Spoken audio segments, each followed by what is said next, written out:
gusto ko po makita lahat ng yayaman dito sa Tao Elevate, tumayo! Cause there ain't no future in looking back. I send this package all the way. Yeah, I said, hey, oh, today's gonna be my day. Oh, yeah, I said. Bakit po selected? Sila lang po yung may commitment talaga na mag-attend sa training na to. So, ibig sabihin, payaman ka talaga. Yeah, I said, hey, oh, today's gonna be my day. Everybody loves the sunshine.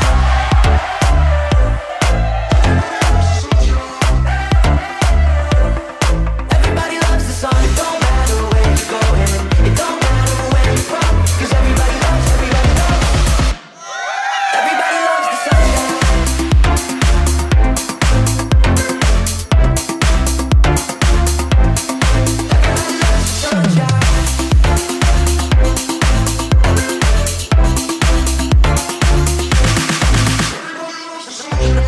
Ang isang upline, dapat hindi ka puro pera-pera lang. Ready ka na ba? Handa ka na ba? Like grip and just let go. Yeah, everything we got is all we need. Yeah, I said, hey, oh, today's gonna be my Kapag nagkakamali yung mga leaders mo, huwag mong i-punish. Huwag mong parusahan. today's gonna be my day. Oh, yeah, I said, hey, oh, today's gonna be my day. Everybody loves the sunshine. Be on time, every time. So lagi mong tandaan na yung mga leaders mo ay hindi lang yan nakatingin sa kung anong sinasabi mo. Nakatingin yan sila sa mga ginagawa mo. Everybody loves the sunshine. Tandaan nyo, hindi po lahat ng tao na maasinso ay nagiging mabuting tao. Kaya po tayo sa Tao Elevate, kumpleto, tuturuan namin kayo na habang umaasinso kayo, habang yumayaman kayo, habang nagkakaroon kayo ng mga different talents, dapat ang mga paa ninyo ay lagi nakaapak sa lupa.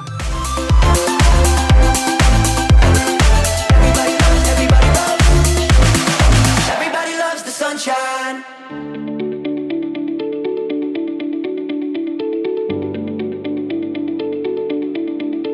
Ang tanong, excited na ba kayo?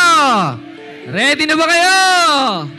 Kasi dito sa negosyo natin, bawal po yung acne or alam ko na yan attitude.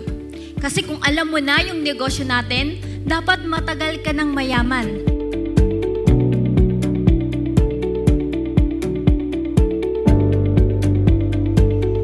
Kapag ang grupo mo may teamwork, nagko-collaborate ang bawat isa sa inyo nararamdaman yung support, yung importansya nila sa grupo. So magiging maganda lang ang takbo ng isang grupo kapag ang upline ay hindi mahilig mag-take ng credit. Hindi mahilig magpasikat.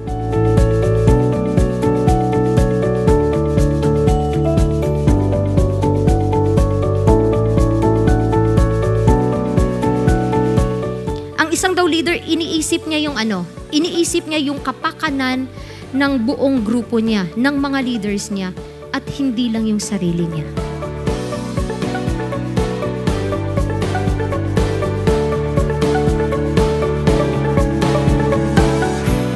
Dapat ngayon pa lang, simulan mo na yung negosyo ng tama para matatapos ka ng tama. Para pag lumaki yung network mo, proud sa'yo yung mga leaders mo na ikaw yung mentor nila.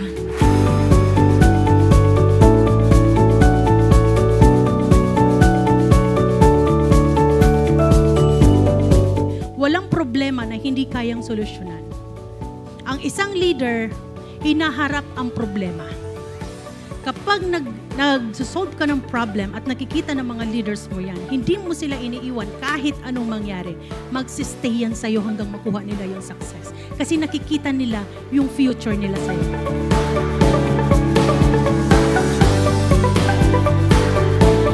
So lagi mong tandaan, yung mga leaders mo, hindi mo empleyado yan na lagi mong pagalitan, lagi mong sigawan. No? Mga leaders mo yan, family. Yun yung kasama mo hanggang sa pagyaman mo.